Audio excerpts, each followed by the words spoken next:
नमस्कार विद्यार्थी मित्रों, आज हम इयत्ता 10वीं कक्षा की ठेस इस कहानी के बारे में जानकारी प्राप्त करेंगे। एक पूर्व पठन है, उसके लेखक है फणीश्वरनाथ रेणु। इनका परिचय है। जन्म 1921 पूर्णिमा बिहार राज्य में हुआ है। उनकी मृत्यु 1977 में हुई है। उनका परिचय हिंदी कथाधारा का रूप बदलने वाले फणीश्वरनाथ रेणु जी को आज़ादी के बाद प्रेमचंद की संज्ञा दी जाती है। आपकी कहानियाँ और उपन्यासों में आंचलिक जीवन की धुन, गंध, लय, ताल, सुर, सुंदरता, कुरूपता स्पष्ट रूप से दिखाई पड़ती है। आपकी भाषा शैली में एक जादुई असर मिलता है। उनकी प्रमुख कृतियाँ है मेला, आंचल, प्रतिपर कथा, जुलूस, उपन्यास, एक आदिम रात्रि की महक, ठुमरी, अच्छा आदमी, ये उनके कथा संग्रह, ऋण, धन जल, नेपाली क्रांति कथा, ये रिपोर्टाज है, ये उनकी प्रमुख कृतियाँ है। इस गद्य संबंधी गद्य में प्रस्तुत यह आंचलिक कहानी है। यह बिहार राज्य के ग्रामीण जीवन पर आधारित है। इस कहानी के माध्यम से कथाकार ने ग्रामीण जीवन, सामाजिक संबंध, कारीगरी के स्वाभिमान आदि को बड़े ही सुंदर ढंग से चित्रित किया। इस पाठ में शीर्चन नाम का एक आदमी है और इस आदमी के बारे में जानकारी इस कहानी में हमें दी गई है और इसका अध्ययन हम इस कहानी में करने वाले हैं। खेती के समय गांव के किसान शीर्चन की गिनती नहीं करते। लोग उसको बेकार ही नहीं बेकार समझते। इसीलिए खेत खलिहान की मजदूरी के लिए कोई नहीं बुलाने जाता है शीर्चन को। क्या होगा उसको बुलाकर?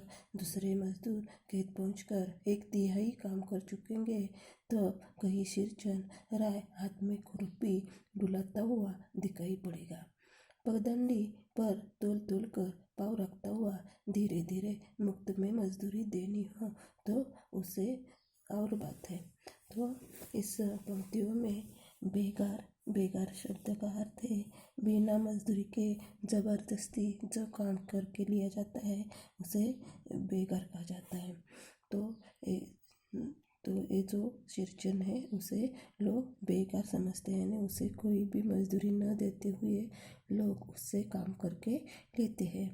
और यह मजदूरी के लिए कोई बुलाने भी उसे नहीं जाता है, जो जाता है क्योंकि उसके बुलाकर क्या करेंगे। तो जो ये व्यक्ति है जब दूसरे मजदूर खेत में जाकर काम पूरा कर चुके होंगे तभी शीर्चन अपने घर से निकलता है और धीरे धीरे चलते हुए काम करता है। इसीलिए मुफ्त में मजदूरी देने की बात हो तो उसे बुलाने की बात हो सकती है। इसीलिए शीर्चन को कोई नहीं बुलाता है, यह बात इसमें बताई गई है। आज शीर्चन को मुक्तखोर यानी मुफ्त में काम करके लेने वाला, कामचोर यानी काम से चीज चुराने वाला, चट्टोर यानी साधुलोलू कह ले तो कोई एक समय था जब उसकी मड़ैया के पास बाबू लोगों की सवारियाँ बंधी रहती थी।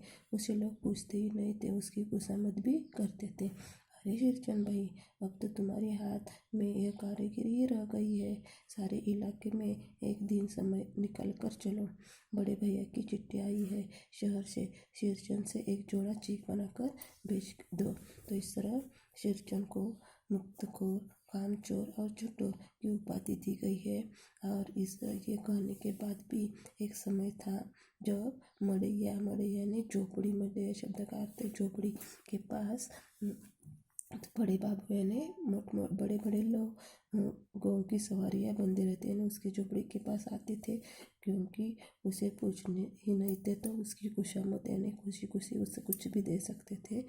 और वह जो उसके हाथ में जो कारीगरी थी वो कारीगरी अब किसके हाथ में नहीं है इस इलाके में। इसीलिए कोई दिन निकल कर ये शीर्चन भाई निकल कर चलो ऐसे उसे कहते थे और अपने घर ले जाते थे क्योंकि बड़े भैया की चिट्ठी आई है। शीर्चन को से एक जोड़ा चीक जोड़ा बनाकर भेज देने के लिए। चीक यानी बांस या तीलियों का बना हुआ जो पर्दा है उसे चीक कहा जाता है। मुझे याद है तो मेरी माँ जब घर भी शीर्चन को बुलाने के लिए कहती पहले ही पूछ लेता वो क्या क्या लगेगा। तो ये जो व्यक्ति है वो अपने माँ जब भी उसे शीर्चन को बुलाने के लिए कहती थी तो वो उसे पूछता था कि उसके लिए भोग यानी नैवेद्य, जिस प्रकार हम भगवान को खाना खाने के पहले भोग लगाते हैं, कोई दिखाते हैं खाना, उसे है ना नैवेद्य करते, उसे क्या क्या भोग लगेगा, यानी उसे क्या क्या खाने के लिए दिया जाएगा। माँ हंसकर कहती थी, जा जा बेचारा, मेरे काम में पूजा भोग की बात नहीं उठाता कभी। पड़ोसी गांव में पंचानन चौधरी के बेटे लड़के को एक बार मेरे सामने ही बेपानी कर दिया था शिरचन ने। तुम्हारी भाभी नाखून से काटकर तरकारी परोसती है और इमली का रस डालकर कढ़ी तो उस मामूली लोगों के घरवालियाँ बनाती है। तुम्हारी भाभी ने कहाँ से बनाना सीखी है। तो इस तरह माँ कहती है कि जो बेचारा शिरचन है उसे काम में पूजा और भोग की बात नहीं उठानी चाहिए। एक बार पड़ोसी गांव के पंचानन चौधरी नाम का एक व्यक्ति था, उसका जो लड़का है, उस लड़के को इस शिरचन ने इस माँ के सामने ही बेपानी कर दिया था। बेपानी करना यानी बेइज्जत करना, बेपानी करना मुहावरा है, उसका अर्थ है बेइज्जत करना। जब तुम्हारी भाभी, उसने कहा था कि उसे तुम्हारी जो भाभी है नाखून काट कर तरकारी परोसती है। नाखून काट कर यानी थोड़ा थोड़ा सा करना, थोड़ा सा जो तरकारी यानी सब्जी परोसती है, जो इमली का रस डालकर जो कढ़ी बनाती है, वो कढ़ी हमारे घर में भी बनती है। और ऐसी कढ़ी तुम्हारी भाभी ने कहाँ से बनाना सीखी है, ऐसा सवाल शिरचन ने उस लड़के को किया था। इसलिए शिरचन को बुलाने से पहले मैं माँ से पूछ लेता। शिरचन को देखते ही माँ हंसकर कहती है, आओ शिरचन, आज नैनू मंत्र रही थी तो तुम्हारी याद आई। घी की ककरन के साथ चूड़ा तुमको बहुत पसंद है ना। और बड़ी बेटी के ससुराल ने से समाज भेजा है, उसकी ननद रोटी हुई है और मोती की शीतल पार्टी के लिए। तो इस तरह जब शिरचन है उसे बुलाने से पहले ही मैंने आदमी जो लेखक का माँ का जो बेटा है वो पूछता है कि पूछ लेता है। तो शिरचन को देखते ही माँ हुसुलस कर कहती है कि आओ आओ शिरचन, मैंने एक मेनू मंत्र रही थी, तुम्हारी याद आ गई कि खकरों के साथ चूड़ा तुमको बहुत पसंद है। तो इस तरह चूड़ा यानी चूड़ा खकरों एक खाद्य पदार्थ का नाम है। और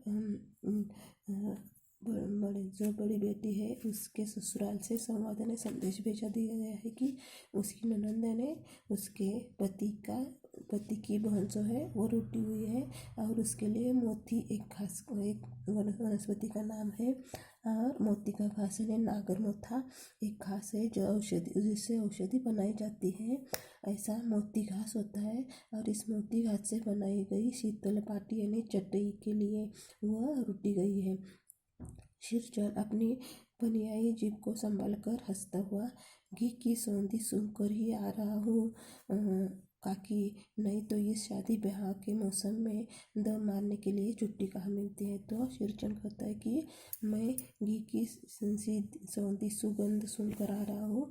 आज का ज़माना जो है मौसम है जो शादी ब्याह का मौसम है और इसलिए इस मौसम में दम मारने के लिए दम विश्रांति लेने के लिए भी कोई छुट्टी नहीं मिलती है, ऐसा वह कहता है। इसके बाद शिरचन जाति का कारागिर है।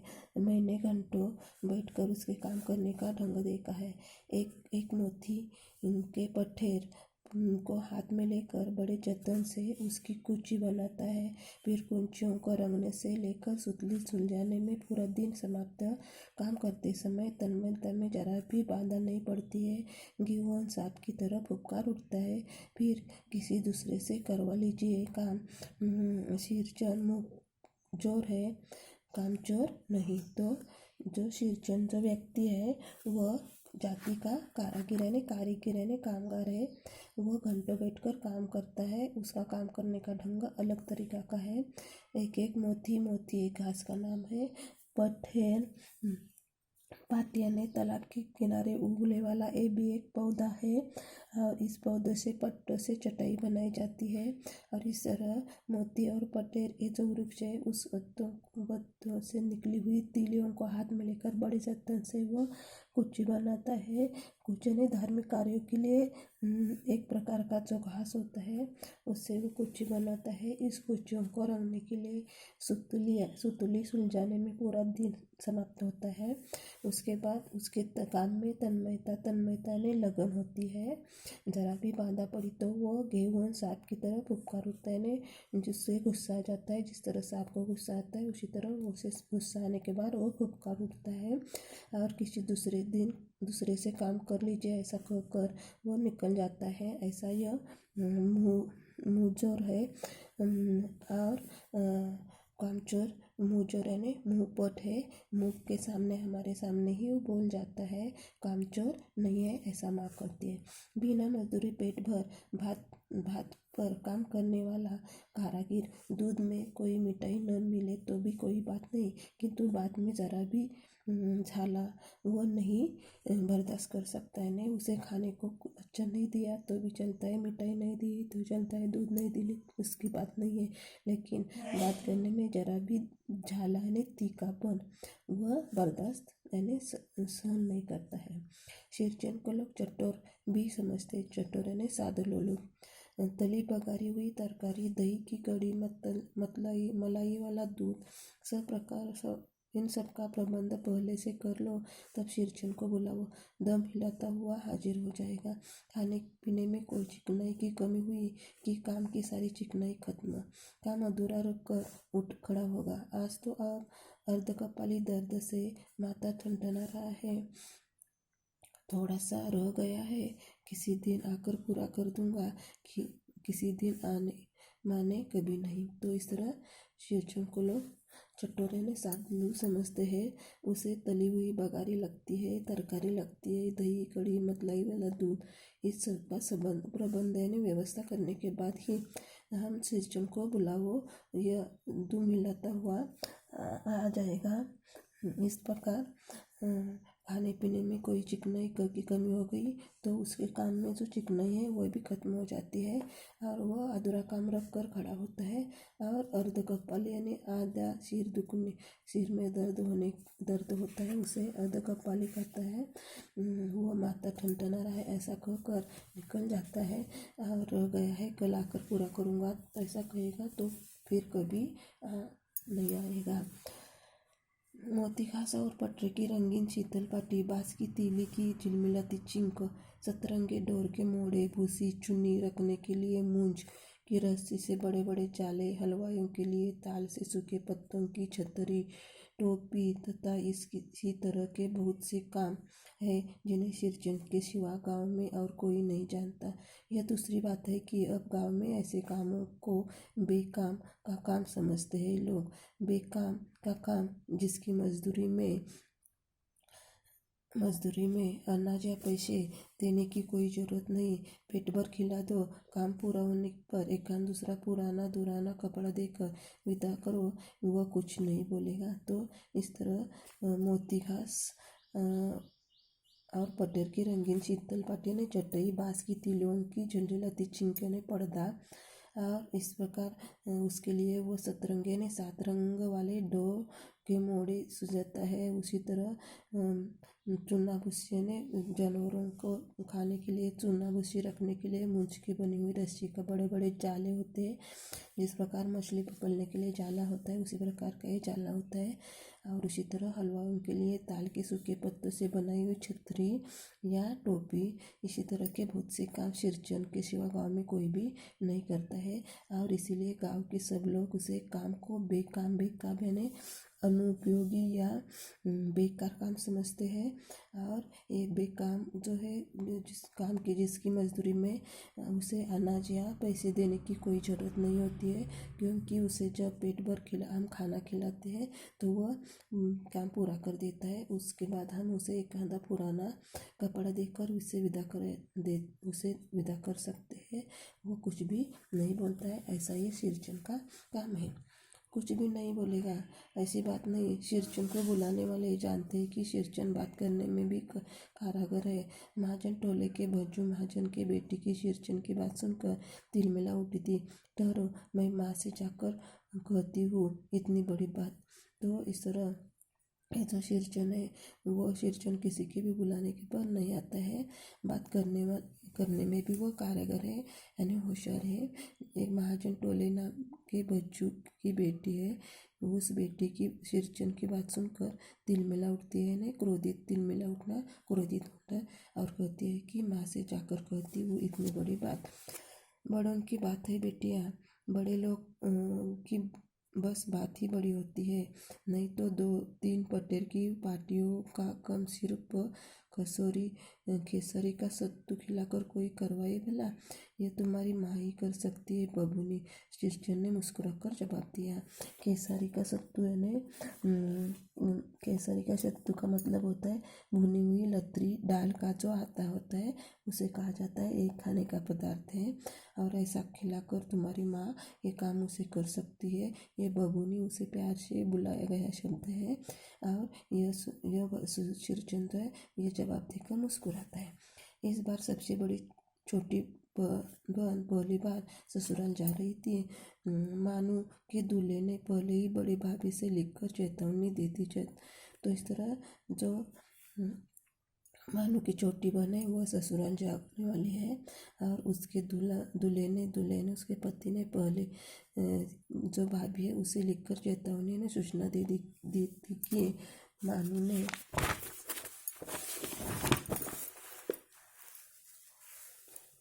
साथ मिठाई का पतीला न है। तेने मानू के साथ जब ससुराल चलेगी तो मिठाई पतीला है तो कोई बात नहीं। 3 जोड़ी फैशनेबल चिक्की पटेर की 2 शीतल पाटियों के बिना नहीं आएगी मानू, तो भाभी ने हंसकर कहा। बेरंग वापस, इसलिए 1 सप्ताह पहले से ही शिरचन को बुलाकर काम पर तैनात करवा दिया था माँ ने। देखो शिरचन, इस बार नई धोती दूंगी, असली मोहर छाप वाली धोती। मन लगाकर ऐसा काम करो कि देखने वाले देखते ही रह जाए। इस तरह ये जो मानू की जो है वह ससुराल जाने वाली है, और उसके साथ जब जाते हैं तो मिठाई भेजी जाती है, तो वह मिठाई ना आए तो भी चलेगा, ऐसा उसने कहा है। 3 जोड़ी फैशनेबल चिकन ने पर्दा और पटेर इस घास के 2 शीतल पाटियाँ ने चटई के बिना मानू ससुराल में नहीं आएगी, ऐसा कहा गया है। तो इसीलिए भाभी ने ऐसा हंसकर कहा था।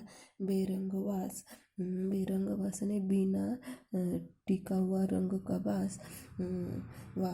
इसीलिए 1 सप्ताह पहले ही उसकी माँ ने शिरचन को बुलाकर काम पर तैनात कर दिया था, और उसे कहा गया था कि तुम्हें यह काम करने के बाद मोहर वाली छाप वाली धोती देने की बात की थी, और इसलिए मन लगाकर काम करने की बात कही थी। जो काम तुम करोगे वे सब लोग देखते ही रह जाए, ऐसा भी उसने कहा था। पान जैसी पतली चूड़ी से बांस की तिलियां और कमानियों को चिकनाता हुआ शिरचन अपने कामों में लग गया। रंगीन सुतलियों में झब्बे डालकर वो चीख बुनने बैठा।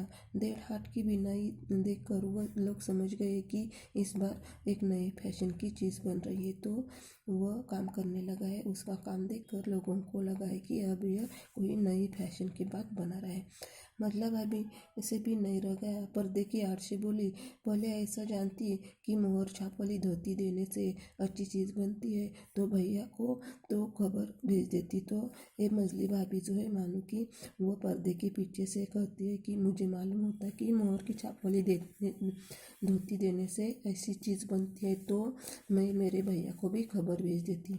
काम में व्यस्त शिरचन के कानों में बात पड़ गई। बोला, मोहर छाप वाली धोती के साथ रेशमी कुर्ता देने भर से भी ऐसी चीज़ नहीं बनती भोरिया। मानू दीदी काकी की सबसे छोटी बेटी है। मानू दीदी का दूल्हा अफसर आदमी है। तो इसमें यह बताया कि काम में शिरचन जो व्यस्त है उसे भाभी की बात सुनाई देती है। वो कहता है कि मुझे धोती के साथ रेशमी कुर्ता भी दिया जाए, तो ऐसी बात नहीं बनेगी, क्योंकि मानू दीदी जो है वो काकी की सबसे छोटी बेटी है, और उसके दूल्हा के अफसर आदमी है, और इसीलिए मैं ऐसा काम कर रहा हूँ। मछली भाभी का मुंह लटक गया। मुंह लटकाना यानी निराश होना, मुंह लटकाना मुहावरा है। मेरे चाची से फुसफुसा कर कहा, किससे बात करनी है बहू? मोहर छाप वाली धोती नहीं, मूंगिया लड्डू। बेटी की विदाई के समय रोज मिठाई जो खाने में मिलेगी, देखती है ना। तो धोती के साथ साथ उसे मूंग से बनाए हुए लड्डू, बेटे की विदाई में जो बनाए गए मिठाई है वो उसे खाने के लिए मिलेगी। देखते हैं ना। दूसरे दिन चिक्की पतली पाती से 7 तारे जगमगा उठे।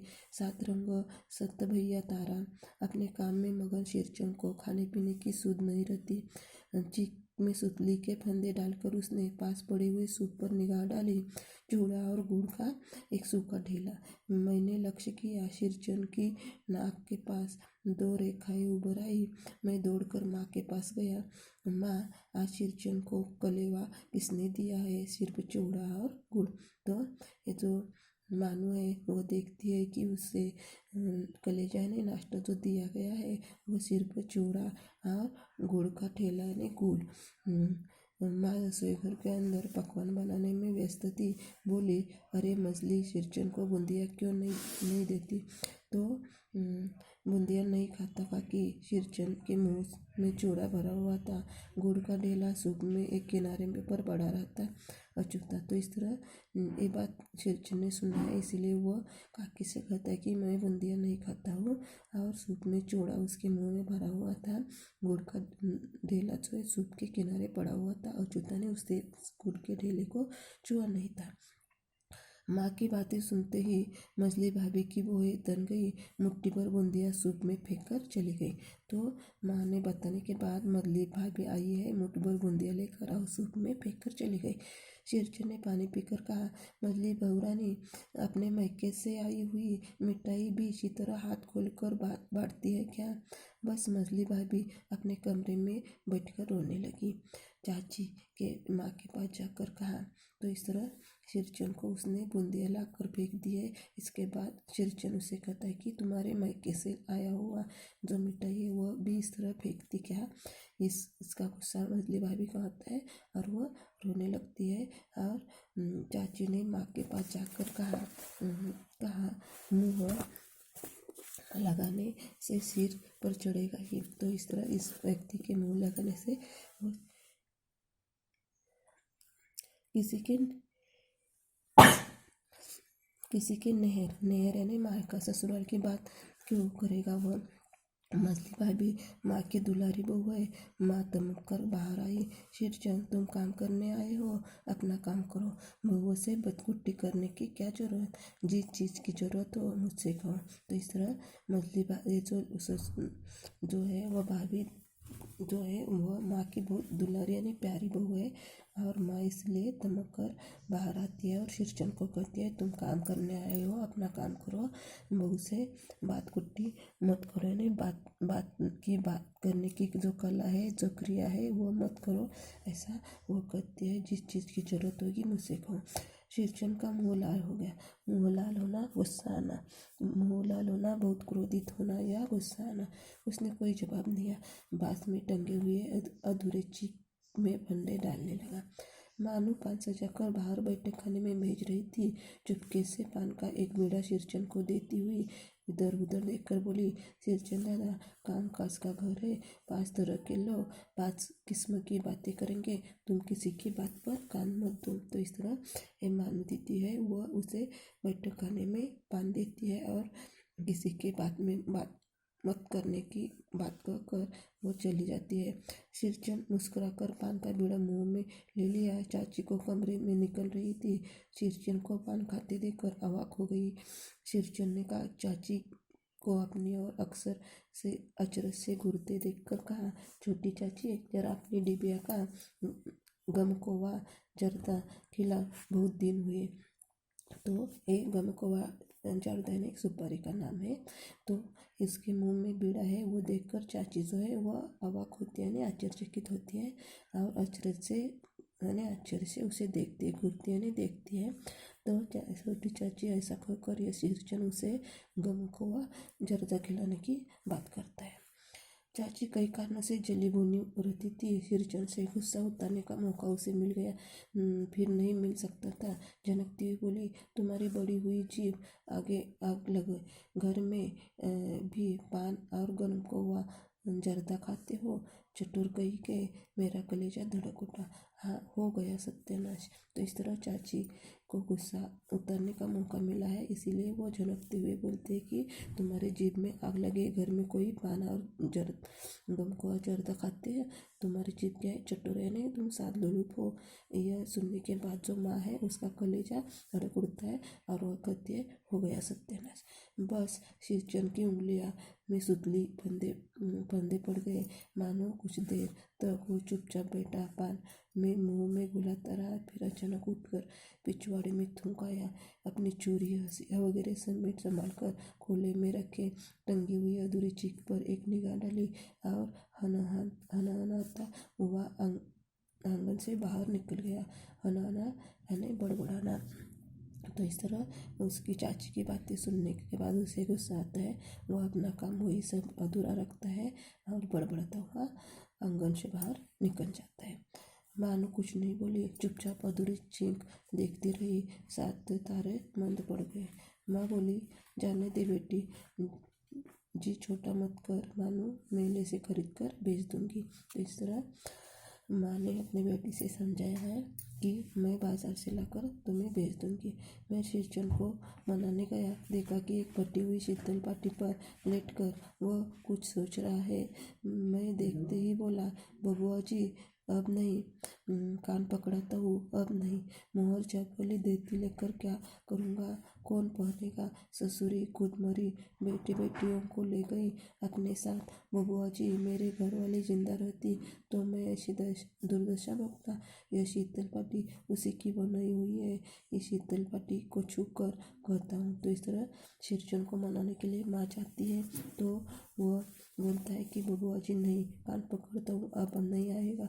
ये तुम्हारी जो मोहर चाप वाली तुम धोती देने वाली हो, वो लेकर क्या करेगा, कौन पहनेगा। मेरी ससुरे ने, उसकी पत्नी जो है खुद मरी है, उसके साथ उसने बेटियों को भी ले गई अपने साथ। और मेरी घरवाली अब जिंदा रहती तो मेरी ये दुर्दशा नहीं भोगता। और उसने ये भुनी हुई शीतल पाटी है और इसे छूकर मैं कहता हूँ, अब यह काम नहीं करूँगा। गांव भर में तुम्हारी हवेली की कदर होती थी, अब क्या। मैं चुपचाप वापस लौट आया, समझ गया कलाकार के दिल में ठेस लगी है, वो नहीं आ सकता, तो अब मैं ये काम नहीं करूँगा। पूरे गांव में तुम्हारी हवेली थी, उसमें तुम्हारी कदर यानी इज्जत होती थी, अब क्या। मैं चुपचाप वापस लौट आया, समझ गया कि कलाकार के दिल को भी ठेस यानी ठेस लगना यानी दुख पहुँचाना, वो नहीं आ सकता। बड़ी भाभी अधूरी चिंक की रंगीन शीट का झालर लगाने लगी। यह भी भेजा नहीं दिख पड़ता क्यों। मानो कुछ नहीं बोली बेचारी, किंतु मैं चुप नहीं रह सकता। चाची और मजली भाभी की नज़र न लग जाए इसमें भी। मानो ने ससुराल पहुंचने में ही जा रहा था। स्टेशन पर सामान मिलाते समय देखा मानो बड़े जतन से अधूरी चीख को मोड़कर लिए जा रही है अपने साथ। मन ही मन सिरचंद पर गुस्सा हो आया। चाची के सुर में सुर मिलाकर कोसने को जी हुआ, काम चटोर। तो इस तरह मानो ससुराल पहुंचा रही है, उसने आधा जो बना हुआ जो चीख है वो भी साथ लेकर जाइए। उसे सिरचंद पर गुस्सा आया है और वो भी चाची के सुर में सुर मिलाकर उसे कोसने लगे। गुस्सा करे, वो काम चोर है, चटोर है। गाड़ी आई, सामान चढ़ाकर मैं दरवाजे बंद कर रहा था कि प्लेटफॉर्म पर दौड़ते हुए सिरचंद पर नजर पड़ी। बबुआ जी, उसने दरवाजे के पास आकर पुकारा। क्या है, मैंने खिड़की से गर्दन निकालकर झिड़की के स्वर में कहा। सिरचंद ने पीठ पर लदे हुए बोझ को उतार कर मेरे और देखा। दौड़ता आया हूँ, दरवाज़ा खोलिए, मानो दीदी कहा है, एक बार देखो। मैंने दरवाज़ा खोल दिया। सिरचंद दादा, मानो इतना ही बोल सकी। खिड़की के पास खड़े होकर सिरचंद ने हकलाते हुए कहा, ये मेरी ओर से सब चीजें है दीदी। शीतल पाटी, चीका और एक जोड़ी आसानी से कुश की गाड़ी चल पड़ी। मानो मोहर चाप वाली चाप धोती का दाम निकाल कर देने लगी। सिरचंद ने जीभ दांत काटकर दोनों हाथ जोड़ दिए, मानो फुट फुट कर रो रही थी। मैं बंडल को खोलकर देखने लगा। ऐसी कारीगरी, ऐसी बारीकी, रंगीन सुतलियों से फंदों से ऐसा काम पहली बार देख रहा था। इस प्रकार ये जो शेरचन है वो शेरचन वो सब साहित्य लेकर इस स्टेशन पर पहुंच जाता है और मोनू को जो है उसे देता है। इसीलिए मान जो है दाम जो है यानी कीमत निकाल कर उसे दे देती है। तो शेरचन ने जीभ को दांत से काटकर दोनों हाथ जोड़ दिए और फुट फुट कर रोने लगा। यानी जिस प्रकार छोटा बच्चा रोता है उसी प्रकार जोर जोर से रोने लगा। और जो मैं बंडल खोल कर देखने लगा तो उसने बहुत सुंदर ऐसे रंगीन सुतलियों से बहुत अच्छा ही काम किया था। और ऐसा यह काम पहली बार देख रहा था। इस तरह जो कारागिर होता है उसके हृदय को किस प्रकार ठेस पहुंचाने पर वो किस प्रकार अपना जीवन बिताता है। लेकिन ससुराल जाने वाली एक लड़की है, उसे दुख न हो इसीलिए खुद वो काम लेकर उसे स्टेशन पर पहुंचाने आता है। यह बात इस कहानी में बताई गई है और इसका अध्ययन हमने किया है। धन्यवाद।